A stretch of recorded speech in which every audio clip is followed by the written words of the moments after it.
And you're welcome along. It's a special, the polling station, a festive, the polling station, as Brexit looms in the background. And we are just listening to developments with every minute, really, to see what happens there. But it is time to discuss the betting ramifications of all of this, not only with William Kedjanyi, who looks particularly buzzing for today's show, but also Paul Krishnamurty, who pretty much stole the show when he was on last time, predicted that Trump might pull off a coup to stay in office. Paul, people on the exchange finally got paid out to Joe Biden the other day.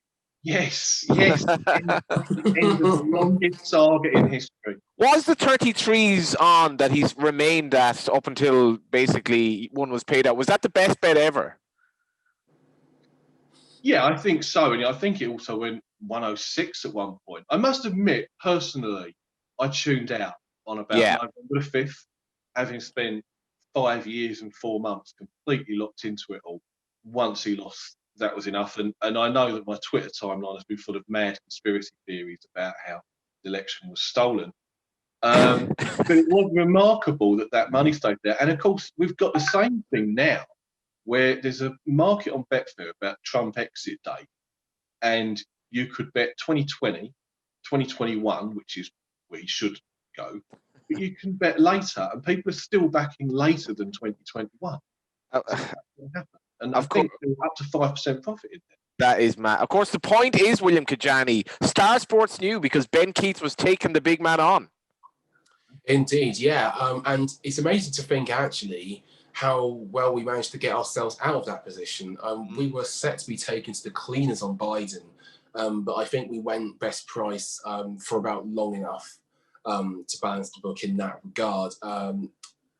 It's remarkable, that story arc with Betfair. And truth be told, whilst I was amazed people were still laying Biden, I do sort of understand where they were coming from.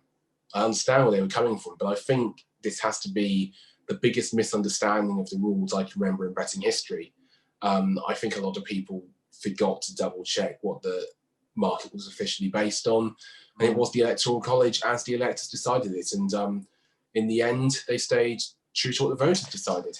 Let's get to something that's a little bit harder to predict. And I do read here from a very, very recent BBC article. A narrow path has opened up for the UK and EU to strike a post-Brexit trade deal, the President of the European Commission has said. Ursula von der Leyen said the next few days are going to be decisive with just 2 weeks left before the UK quits EU trading rules. She said differences over enforcing a deal are largely being resolved, but talks over fishing remain difficult. PM Boris Johnson told MPs there was every opportunity to reach a deal. Will they reach a deal, William Kedjanyi? My inkling is no, because there are still too many sticking points. And even if they aren't a limitless list, the main ones are fisheries, level playing field, and I would guess actually some sort of tariff system where the UK and the EU keep in line, basically, and have a dispute mechanism for anything that might be broken. I think they're still too big to overcome. I think even if you were to get somewhere on, for instance, today, von der Leyen was looking pretty pleased with the progress on state aid disputes, and apparently we're about to agree some common principles there. But even if you get through one breakthrough, it's like a never-ending sieve. There's another hole that opens up. So we might, in the end, get to an agreement on, say, level playing field, but fisheries will still be an open wound. And if we were to do a deal on fisheries, then I still think you'd have an issue popping up somewhere or other. I think we've tried to do too much too quickly, so I'd still be inclined for a no deal. But that said, it would be possible for the purposes of the market for the two sides to agree to a bare bones trade deal just to avoid the worst of no deal. And I think that's still a possibility, although I wouldn't make it the favourite as the market does currently.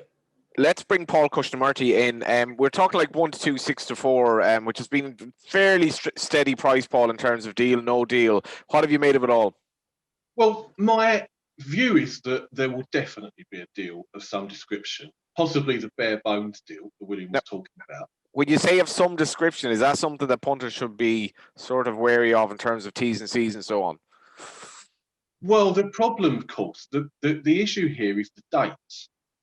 Now, So just the broader picture. I mean, there have been many dramatic EU negotiations over the years with Britain or with Greece and all sorts of countries. And there is always this dramatic tension. Will it be done in time? Will it be done in time? Will we agree? And it always seems to be done, and the EU tend to have won those negotiations. And I think that is what's happening. I think that the moment that Joe Biden became president or won the election, no deal was effectively off the table. I think that's the logic as to why Dominic Cummings was removed, and it's why a lot of no deal accounts and no deal journalists, or have been very sympathetic to it, have suddenly started using it.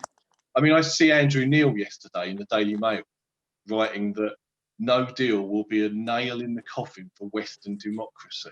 That's one of the greatest hyperboles of all time, arguably. Yeah, but, you know, I've been saying that for 4 years, and we get labelled conspiracy theorists by the likes of Andrew Neil.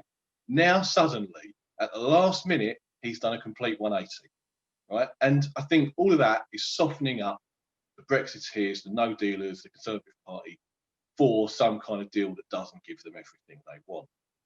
And that's why we're in this place where they are getting closer on the level playing field of state aid. And maybe they'll hold out fisheries as something that they can give us at the end, where Boris has something to sell to his own party and the Brexit voting public. But the problem with backing 1 to 2 on the deal is the time. I mean, we really are in a race against time here.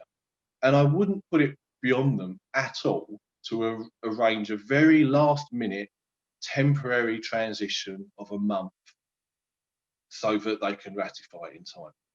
So I wouldn't back the 1 to 2 for that reason, but at the same time, I do think there will be a deal eventually. Does that make sense to you, William Kedjanyi? It does, yeah, perfect sense. And there's always been that possibility that the two sides basically seek to put pen to paper on anything, not only for sort of legal consequences, but also political ones. I don't like the tortured analogy, but sort of Chamberlain coming back and waving a piece of paper around. I think that there possibly might be a crumbling point for Boris Johnson, as there was with the withdrawal agreement.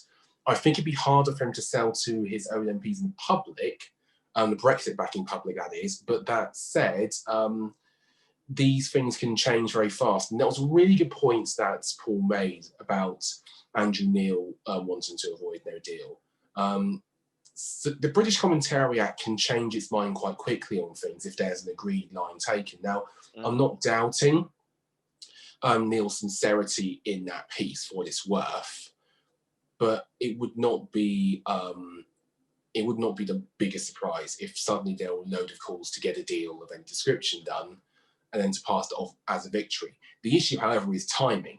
For the purposes of this market, this needs to be something at least signed in 2020.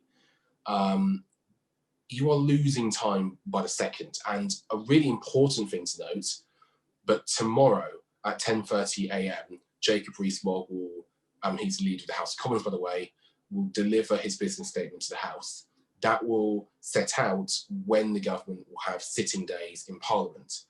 I'd imagine you have a very strong idea then if the government expects to have something to bring back that MPs need to vote on. So that will be absolutely crucial. The thinking is in government that there's a deal still to be done and that we've got to give every chance. My worry would be ratification. And how can that be done so quickly? As you say, Paul, there might be an emergency extension. I think I've seen strange things before.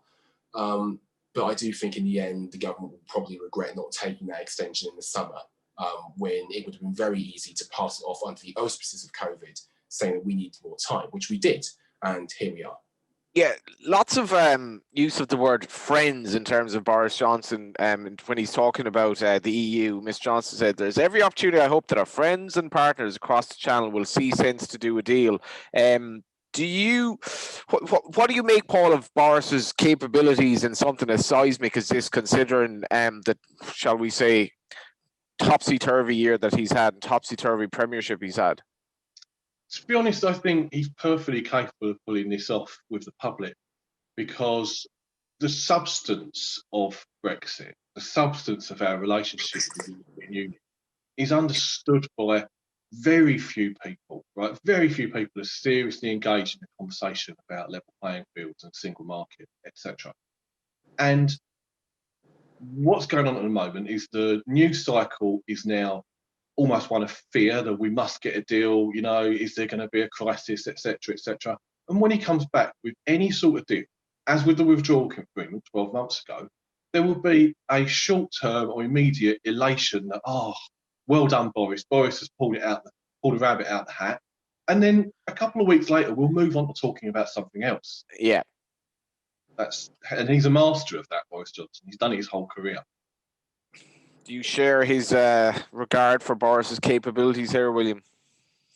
Yeah, I do, in terms of being able to pull political victories and being able to be an effective player of the political theatre game. So, no, I don't doubt that if there is to be a deal done at the last moment, it will be called a big triumph. However, the difference between this and the withdrawal agreement, because as Paul, I think, would rightly recall, he did this with the withdrawal agreement. He went and he saw Varadkar in Cheshire, and then he went and he sort of hailed the great breakthrough, which it was at the time. But the effects will take place very soon. And I think there will be something we can judge Brexit by, finally, for the first time. So even if he was to do that, there's going to be a big change on January the 1st anyway. How the British public reacts to that change, I think, is probably going to be the immediate legacy of Brexit before we go into what's likely to be a very difficult 2021 for the government, at least in the first half.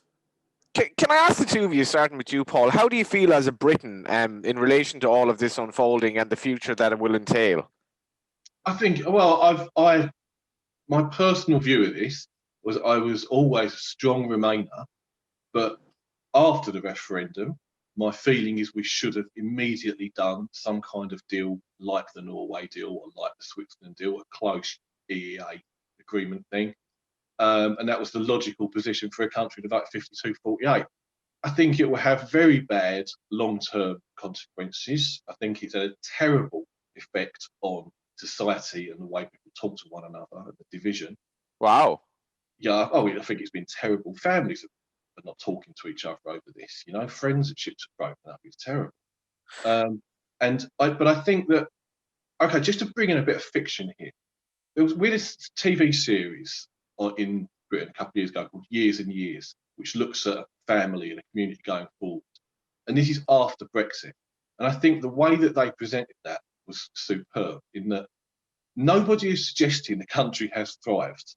Workers are doing worse, living standards have fallen. But no one wants to talk about it. People will sort of say, oh, burying their head in the sand, kind of? Yeah, then someone will say, and then there was Brexit, and everyone's go, oh, yeah, just sigh and shrug and move on. You know, they do find this. People generally don't like looking back. And maybe part of the problem that the Remainers have made in the last 4 years has been to constantly hark back when most average voters just want an answer today, move forward, what do we do now? Yeah, well, on that, William, obviously Boris's election success had an awful lot to do with the, alarmingly simplistic slogan of "Get Brexit Done," which he obviously hasn't actually achieved yet. But it did seem to reflect. It was actually clever.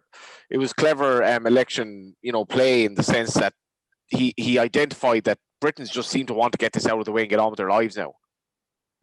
Yeah, and he took advantage of that brilliantly. I think, however, the nasty kick in the tail is that it may just be beginning. Brexit has been a lot of complicated theatre with sort of these dramatic political events for most Britons, but we're actually about to see proper effects of it now. And I don't think people are going to like some of them, Leavers included. So how it will work out eventually down the road, we don't actually know. I would have thought it might be a negative, but the reality is we don't really know sort of how Europe will recover from COVID as a whole. We don't know exactly what the trade deals will be like that we do with other countries. There's been a lot of them, many are rollovers. I'd say it's possible to do Brexit well, but the key issue here, I think, is what do we want to do with this new sovereignty? What do we want to do with the new powers that we've got? That will be important for the government ahead of the next election, because you're a year or so into this parliament, you've got 3 left. You know, by 2024, I think people would expect a reasonable amount of normality, of course.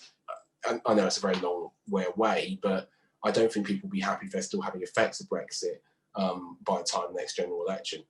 In a hypothetical match bet, Paul, what breaks up first, the UK or the EU? Is the UK a 10s-on shot? Oh, shorter.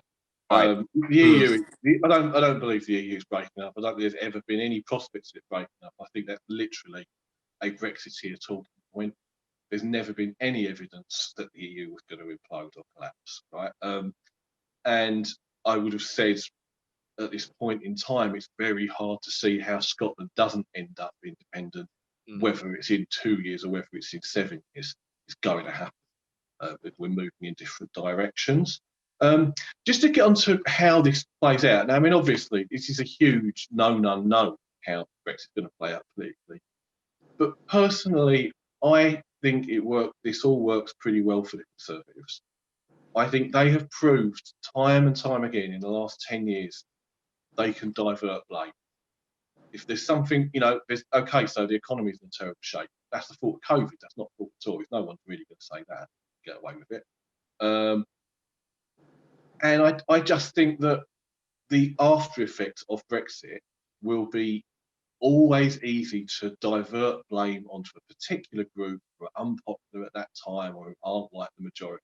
It's how the English media works. It's worked like that forever. And I think that the Remainers, the other thing is that I expect in the new year, in the first start of 2021, for the government to flood the economy with money, right? If we're in with cheap money, I think that cheaper credit will become available to save the housing market, and all of that builds up and creates a sense of recovery and confidence, and it won't surprise me at all if after that, even if there's many more homeless people and many factories have shut in certain places, I think that they will lead Labour for economic competence comfortably. That is absolutely fascinating, because he's talking about, William, he's talking about the housing crisis and homeless people and all that, because Brexit was this bizarre, unlikely alliance of English nationalism and kind of alienated people up the north who live in places that aren't what they used to be. But are they going to get what they actually voted for, which I would argue they probably won't? It's a lot more difficult due to, I mean, I don't think Brexit helps, right? But I think it would have been possible to deliver on that sort of agenda with that. I think the bigger impediment is probably coronavirus. It's probably trying, if you're going to be dead set on paying back some of the borrowing or the extra borrowing really quickly. So I think it's still in the government's power to deliver on their promises to the Midlands and the North in particular. But it was an awful lot harder now than it was, I think, when they said it previously before election day. I do think actually it's just really quickly worth noting, there has been polling of these constituencies. JL Partners polled 45 seats that went from Labour to the Conservatives in 2019.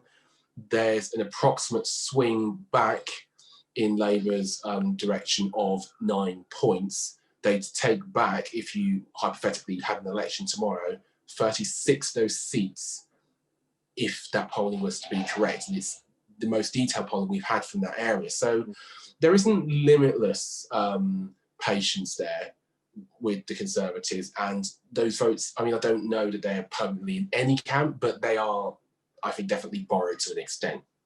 I agree with that. I do agree with that.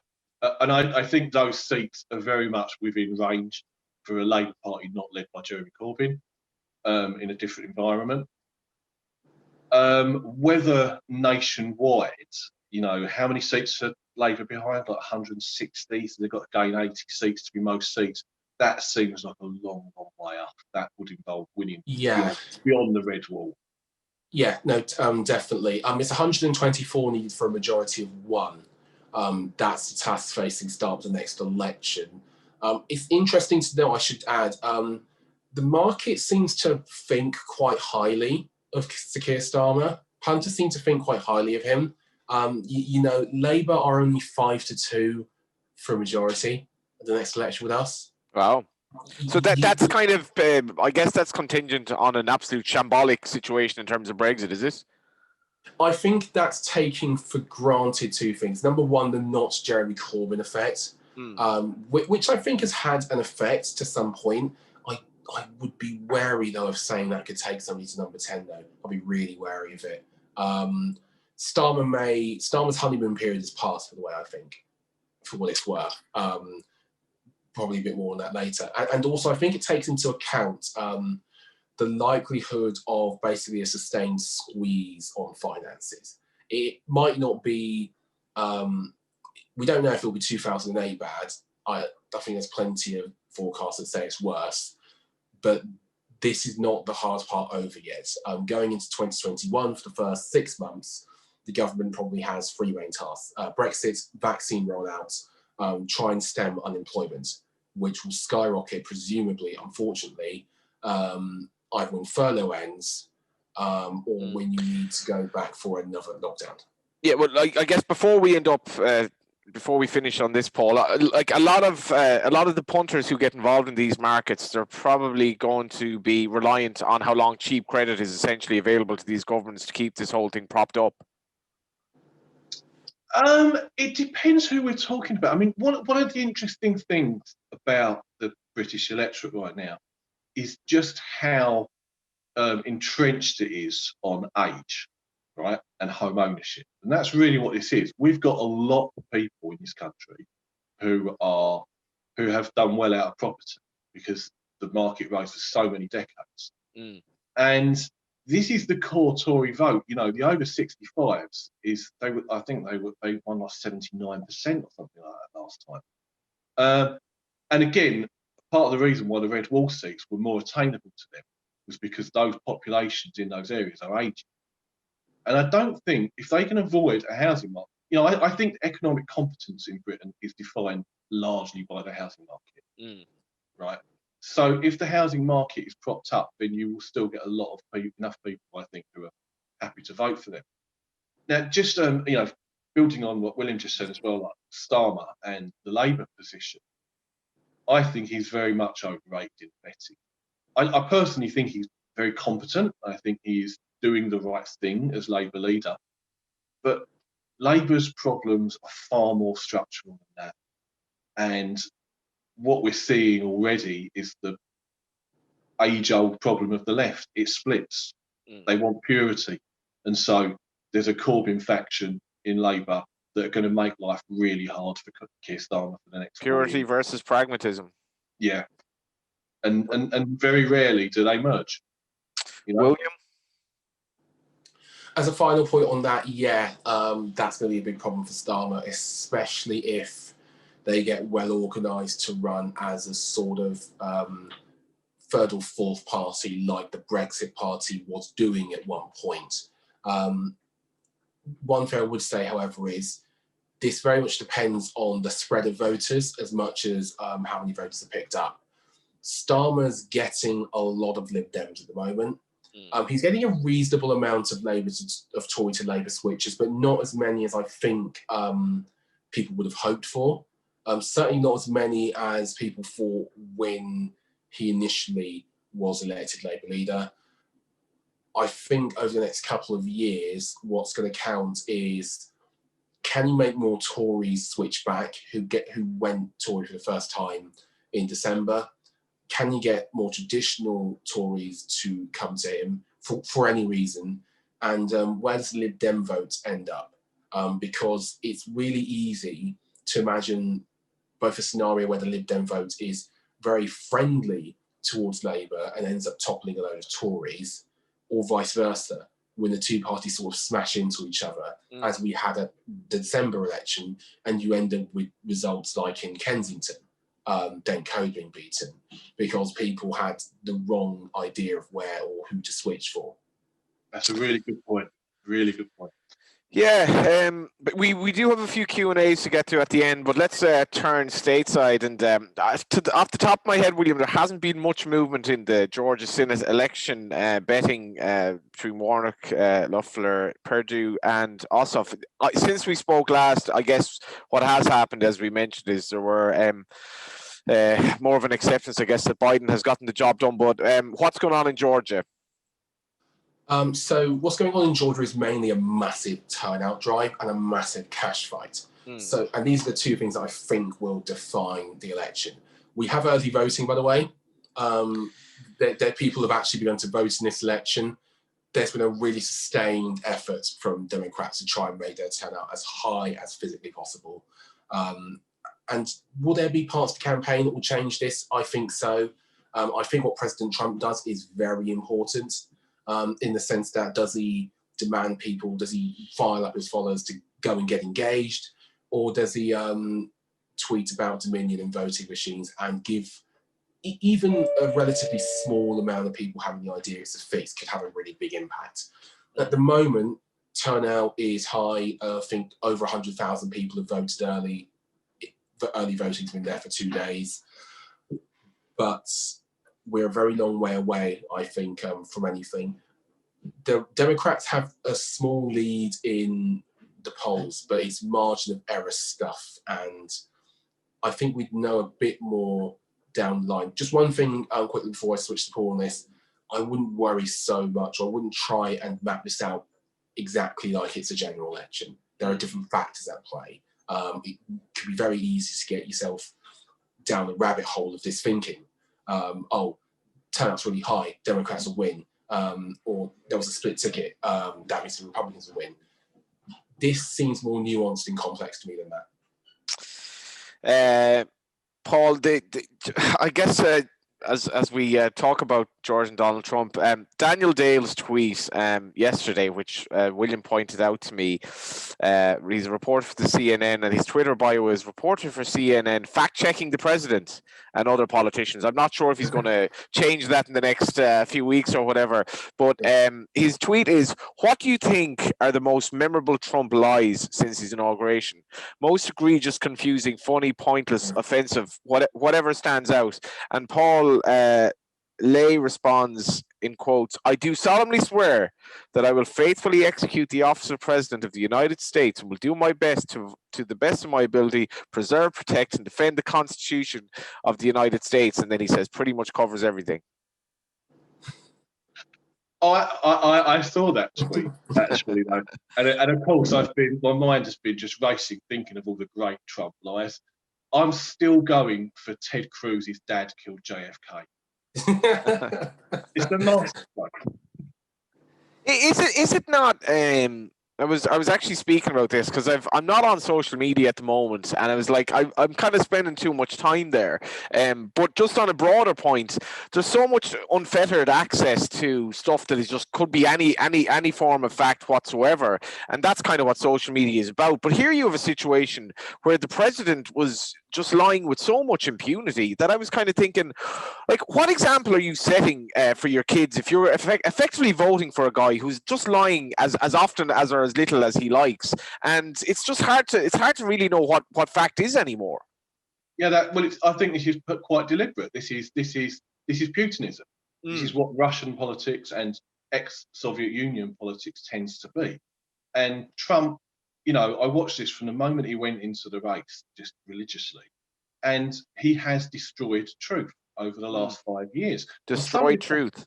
Yeah, it's been an attempt to destroy truth. He's been successful. I mean, just as an example, I think there was some research done into COVID disinformation, and they found like 38% of it comes directly from Donald Trump.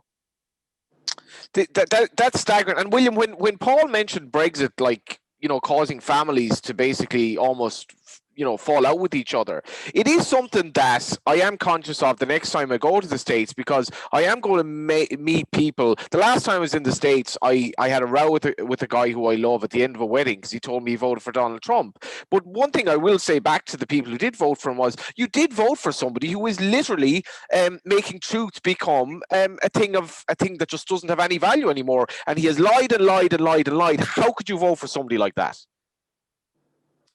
Yeah.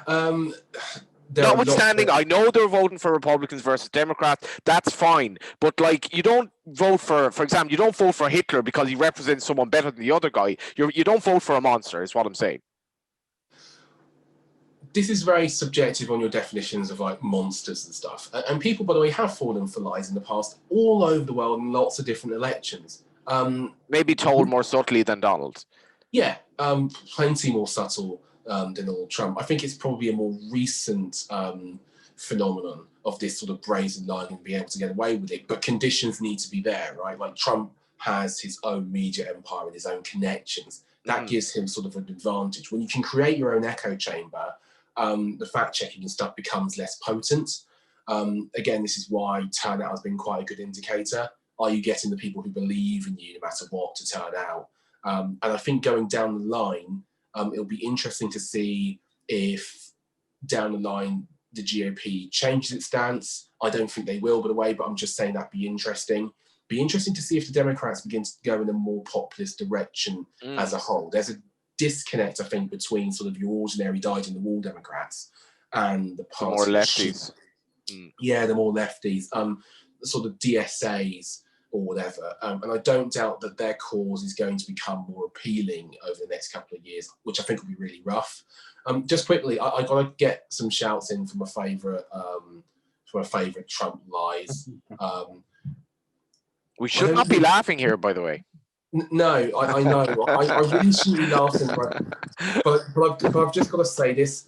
Obamagate, like, I know it's just so bad. It's so bad to sort of have this even as a fond memory, but I still remember when he just basically accused President Obama of treason and just said, well, because he did, and left the stage. And I think Obamagate is probably one of the best Trump lies in the sense that it's all the quintessential parts of him. Another shout, by the way, I really like, but Paul has to rise to the first claim on this one. Every time he's in Michigan, he claims that he was voted their Man of the Year in, I think it was it the 2000s, the late 90s or something? It has literally never been proven to be true. He has never even defended the accusation as true. And every single rally, I think for 10 rallies, he basically went back and he said, I was voted Michigan's Man of the Year. Never happened. Not remotely close to happen. And his third one, by the way, which we've got to discuss on here, he tweeted recently that bookmakers were 97% on him winning at 10 p.m. on election night. I went back and I checked every single price, including ours, and every single price swing. It is nowhere near close to true. He was nowhere close to 97% with any method of bookmaker, whether it be Vegas, whether it be the exchange, whether it be us, whether it be our rivals, at any point. He hit odds on. He hit odds on loads of times. He hit some really short prices. Never 97%. Never at 10 p.m. either here or either in the USA. 97%, I believe, is 33s on. You were never able to get 33s on. Anything, Paul, in the American markets that you would advise people to get involved in Georgia or something longer term? Well, once the betting's out for the 20, but firstly regarding Georgia, I was very strongly Republican when the election finished, because the fact it was close to me tells me the Democrats will never get that turnout again when Trump is on the ballot. But with Trump and his supporters going to war with Mitch McConnell and the Republican Party and anyone who disagrees with them, this might open this up for the Democrats. So I'm kind of, the way it is right now, I'd probably have a small bet on the Democrats, the outsiders. But the more longer term, once we get into the 2024 betting, oppose the Trumps. This I know that he's planning on running. I know that his supporters are planning on running. But in 1 year's time, 18 months' time, that family's reputation will be gone. You know, there will be criminal case after criminal case. Everything I'm hearing says that's all being accelerated. And I think, and I even hear, I mean, the great news is that apparently that Twitter are considering removing his account. That'd be fantastic. Yeah. That'd get me and Donald off Twitter. Yeah. Honestly, I think it'd be the closest thing to a civil war, and I'd absolutely love to see it. I literally, you cannot imagine how angry people would get if Twitter removed his account. I think we should go fund me for somebody to do it just to see what would happen. Anything in the Q&A front, William, before we wrap up this action-packed show on the eve of the penultimate show before Christmas? Yeah, lots. Some for Paul and some for me. We'll pause to guess, so we'll go first with him. Another Paul the Rock Romaine asks, what does he think about the confusion surrounding settling presidential election markets, and does he feel sorry for the Trump fanboys currently steaming about losing their life savings after being convinced they were on a 30-to-1 certainty by their hero? Oh, that's a lot. That's a lot to unpack. So how about it, Paul? Okay, so regarding the settling of it, it's just it was a horrible, unprecedented situation. You know, when you're right in that market 4 or 5 years ago in the world, how can you know that there will be a assault on truth to the extent that it would be impossible to confidently declare results? So I've got all sympathy with the betting industry. As for the supporters, no way on earth. They've trolled me for 5 years. There is no love lost. I never even read them. I was tweeting for Betfair all night on election night, and when I went onto my own account, I just got a load of messages saying like, Paul, I'm so sorry these people are so abusive to you. The stuff you have to put up with, I don't care. But so I thought I'll have a quick read. And these people came to bury me at 3, 4 o'clock in the morning. Literally bury you. Right, so and I've been. And it's not like I haven't been telling them at every opportunity for 5 years. He's lying. It's nonsense. He will lose. This stuff is fake news. If they choose to believe that, and they choose to believe the Daily Caller or whatever, that's their lookout. William? It's hard to feel sorry for.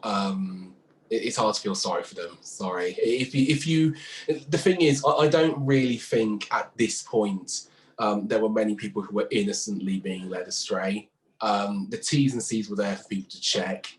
The fact, frankly, it wasn't settled earlier. I know it's an unprecedented situation. And by the way, I'm not saying this is popular as a position, but I understand the settling of it now after the electoral results have been certified. Yeah. Rather than after Biden was called. I mean, I think you could have, right? But to be fair to Betfair, to give them a bit of the benefit of the doubt, their T's and C's stated it would be settled in the Electoral College, which was only settled yesterday. Should have bet with Star Sports. If you're fixed odds, you should always bet with us. You should always bet with us, whatever, because we are the gentleman's bookmaker, Johnny. And the gentlewoman as well. There's nothing wrong with women placing wagers as well on whatever they want to. Absolutely. And particularly politics, which has been, to my mind, one of the most fascinating markets, Paul, of the year of 2020 in terms of just the whole madness of that election night, which seems actually a long time ago, but was only at the start of November, and just the peaks and troughs of the market that night was just remarkable stuff. Absolutely. It's an interest. It's one that I've thought about, obviously, a lot since. And the funny thing is whilst there's actually, apart from the lunatics who just believe fake news, there's something in that result for everyone. Yeah. Because there's people like me that were really strong Biden all the way. So, okay, we were right. But at the same time, I thought 1 to 2, 1.5 was way too big about Biden. As did I. Found out, I think it's the correct price. Because there's going to be a lot of smart punters who said, no, I'll lay the 1.5 because I think it will be dramatic. I think the odds will swing the other way. And it was a typical American election night where the results came in unevenly and the betting was volatile all night. So just thinking ahead, like to future American elections, one of my conclusions is, I think I might close all my position before the polls close next time. Just to save your sanity. Save my sanity and just go into that thing fresh, because oh my God, you were fresh at 5, 6 o'clock in the morning. Those results from the counties then there was a gold mine. Georgia, Democrats were 100 to 1 at one point.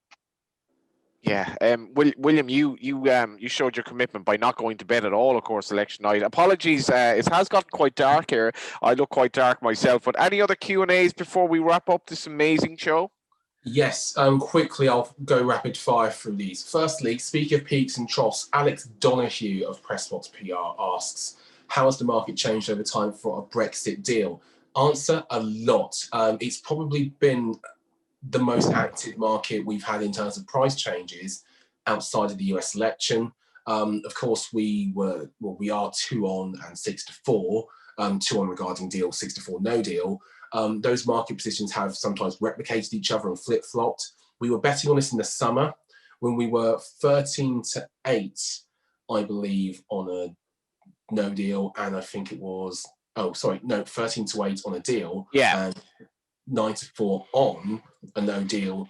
We actually put that down and we restarted it when the two sides basically committed to keep talking. We've had a lot of support for a deal at various points, I notice. When there's a breakthrough. So people have been betting on this market? They have been, yeah. We've taken pretty chunky wagers and we've certainly seen a good rate of business. I imagine that will probably ramp up again as we head towards the deadline. One interesting thing, it's very left field and it was sent in by Jono, but he asked what odds could you get on Laura Koonsford working communications at number 10 within the next decade? And I genuinely, all opinions aside, I thought it was an interesting question, mainly because we've seen this happen quite a bit with British journalists. James Slack, current director of communications, Allegra Stratton, of course, is now going to be fronting those press briefings. There was basically sort of a list of contenders, and plenty of them had worked in British broadcasting before. The Prime Minister is advertising for an official spokesperson, just as of today. So it's interesting. Can I see it happening? Yeah, if or when she ever leaves the BBC, I do think she'd be in massive demand in the private sector for a load of reasons. Could I see her going to number 10? There are a lot of professional considerations with these things. Pay is the main one. Records show I think she's on £250,000 a year. That's a lot to match for a government. But I would just trying to compare that to my salary in euros. Yeah, anyway. but basically, long story short, I'd say probably make it about an even money shot if you've got a full decade to run. Very quickly before we go, Jasmine Baba asked, what will Paul do when the bookie busters call? Paul replied that he's in hiding. I may get protection against the bookie busters. And last but never least, these two. Do I think that Trump's odd was so low due to the MAGA crazies, or was it true the betters, or a mix of both? I think a mix of both. People were trying to settle their positions because they had the chance to, so why wouldn't you? So lots of adjusting took place. Then I think when it really ramped up, plenty of people were like, 30 to 1 about this guy? Sure. So there were lemmings falling over the cliff, but I don't think it was all that. Paul, it's been great having you on again. Is there anything you'd like to add to furnish our listeners with even more political greatness details? I think we've pretty much covered it. We've put the world to rights. We've done propaganda. We've done Trump. We've done America. One thing I'll just say, just very briefly, going back to just because it's relevant to what we're talking about before, about the fake news. The big thing there, the big legacy of Trump, is he's told people it works. You know, he was successful. And, you know, where's the incentive for everybody not to lie now? Yeah. People with rubbish. Why not? What really alarms me is, as I mentioned, the subtle lie, and you know, a lie told often enough kind of does become fact, but just barefaced lies and with utter impunity. And I hope all those cases and trips to court that you mentioned, Paul, I hope they don't go well for him, to be honest. But let's finish up on a yes or no. This time next month, Brexit deal. Yes. William. Yes, but I think an emergency one. I think we missed the current deadline. That was the polling station. Paul, it's been brilliant to have you on as ever. Pleasure as always. And William, well, I just think you're great, to be honest. Oh, that's really lovely. Thank you so much. Just quickly, Just want to give a big hand to some of the people who've really helped make this work over the last year, particularly Jordan Cox and David Stewart. Two of the good guys. Yes, indeed. They've plowed countless hours into everything over the year, and it's only really actually with them that this even comes to your screens, however you're watching. So thank you very much to them and all the people who have helped over the last year. And finally, thank you for watching. Yeah, Merry Christmas, guys. Merry Christmas.